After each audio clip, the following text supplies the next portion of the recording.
Hello, beautiful moms and entrepreneurs.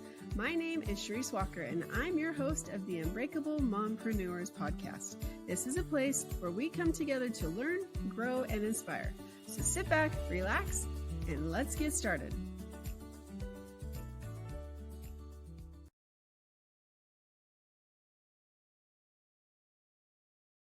Hello, Unbreakable Mompreneurs. So the whole purpose of this podcast is to talk about business and being an entrepreneur. And sometimes my goal is to reach some of those women who are also mothers and say, you know what, I feel like I want to start a business and I don't know how, I don't know what to do. Well, today is your day because Tanya Kobzar is our guest and she is going to talk about that. She coaches on startups. She's doing her own startup as we speak. She's a mom and you know what? She has so many other things that she does as well. So without further ado, Tanya, why don't you introduce yourself to our audience? Hi, Sherry. Thank you for having me. Sure, with pleasure. So as you mentioned, I am wearing shoes of both startup builder, startup founder, and the company who is helping to build software products for the startups. So my first company, Diversido, we are working 13 years already and helping startups with their software. And like last year, I decided that the time has come for me to try to build my own startup as well. It's named QRange, and we are building a health tech solution that would help people to choose the right supplements for them among all the different options that are available on the market that would work best for their needs, for their goals, and also we will build like those supplements intake tracker, because choose the right supplements is one thing and another is to be consistent with taking everything at the right time, together with like meals or before sleep, after sleep, and all other things people often lost, myself including. So that's that's a product that I am building for myself at the first place. Yeah, so I hope we will launch early next year.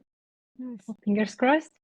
And also, I am a big fan and a big enthusiast of gamification, behavioral design, behavioral science, and glad to apply it to everywhere it's possible. Habits tracking, engagement software, anything. So let's talk about the behavioral science part of things, because I was listening to something today. There's this challenge that I started with some guys that we're doing capital raising for the real estate stuff that we do. And the coach on there, he talked about how there's like 4 squares, right? You have to believe, you have to take action, like when you have to continue to do it. And if you don't take action, then you start to disbelieve and then you're not confident in yourself. And then it's just like this vicious cycle of negativity, whereas if you can turn it back around. And so what do you find very common with these startups that you help when it comes to the behavioral side of things, that they start to hit a wall of self-doubt? What are some of the challenges you see business or entrepreneurs make? So from like if we make some statistics from my experience for this years, is not about the motivation, but rather about the preparation and strategic planning. So most of majority of the challenges of startup face, that they are focusing, especially first time founders, they're focusing too much on building the software, on making it perfect, polishing everything, make it like the dream one, but they do not think enough on the user acquisition, on the steps that they're going to do after the software is ready, and that is like a huge part of the successful business strategy. And I think that requires budget much more than for the building, and that's why I think that talking about startups, what I see, but if we like maybe broaden this for any goals that we have, is that we need to plan them right? And that's like recently I was speaking on some event about exact thing, that we can achieve anything, but the problem is that we want it right now, everything right now. And the idea of postponing something, like, so, okay, I'm not going to have it now, but I'm going to have it like in 1 year. It feels like, oh no, it feels like I'm failing in it. But if you are building your planning your life, both like work life, your personal life, in like a bigger periods, so like, okay, you can achieve a lot in 3 years, but you cannot achieve everything that takes 3 years in 1 month. So that's why it's planning and dividing the bigger task into the smaller steps, and moving slowly towards your goal. That's the thing. Baby bites, right? And you have to make sure that we like break into bites so that you don't get overwhelmed. Like if you look at the big steak, it's too much to eat, but if you take it a bite at a time, then it does work. And I like that. That is good. And it's the milestones. If you feel like you accomplished something, okay. Like if you say I'm going to lose 40 pounds, well, that's overwhelming. But if you're going to lose 5, okay, I can handle that, right? Maybe. So That's true. And also it's very important, if you need to do something that you are not particularly enjoying at the moment, it is always possible to find the reason why you are doing it. I mean that all the people, we do only things that we want to do.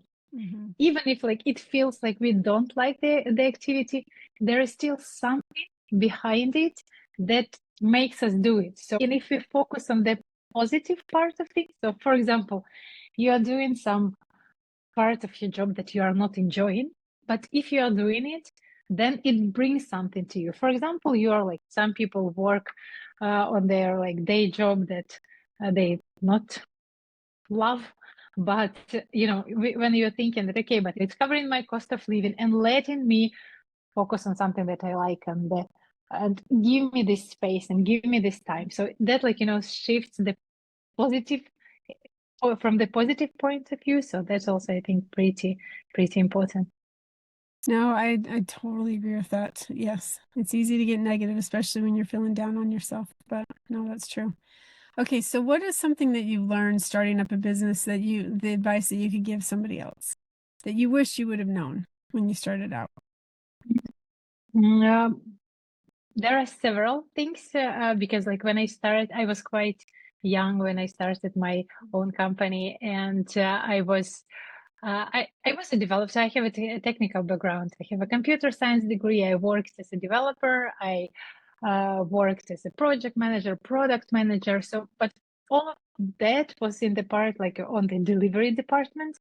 And when I started my own business, I realized that business is much more complicated thing than just being able to make a good software. And you need to understand at least like basic rules how it works. So that's why I would recommend to think about marketing from the very beginning of your journey. So even if it's like again, baby bites, so something small, work on your personal brand, I don't know, post in social media, post the process of your, people are very interested in like how it's made, or some personal stories as well. So just don't give up. And even if you're not having huge impressions or something, little steps, and you will be there. So build this, invest in this brand awareness, because it stacks up, and eventually there will be more people who know you, and it will not require you that much time. And again, the same as with the startups, with the business, you need to understand where you're going to get your first clients, and probably have some strategy how you plan to acquire your second and third ones. And also the network is very important. So the best clients came from my personal network. The best clients came by recommendations. So that's also very important to work on the what else? Oh, very important that I learned learned later than I wanted to is I recommend to focus on the recurrent revenue. So build your business on the model of like monthly payments, even if it's a little ones. So $100 every month is better than like, a couple of thousand once in a while, unpredictable, because the recurring revenue is your business. All the rest is bonus, but it's not. And also another thing that I would I would recommend, a lot of recommendations, is even if you are not building the business with the idea of selling it, eventually maybe that's something you love, maybe it's something you want to to leave for your kids. Anyway, you keep it in mind that it's good idea to be able to sell it in any moment. So keep your records, make sure they look good, because you never know. And anyway, when you are thinking from this lens, from this perspective, you're becoming much better organized and much more results focused, some profit oriented, rather than just we are building a company that is family. That's a bit different story. So anyway, business is business, and you need to approach it correspondingly. I love that. That is such good advice, and it's so true. And the best time to start is now, because you got to let people know who you are, and so get the word out. Absolutely. Okay, the last question I have for you is, as a mother, your kids are still a little young. I'm so jealous because it's such fun stages. But what is something that you've learned as a mother that you're like, okay, juggling a business and a motherhood, what is some advice that you would give moms? Get some help.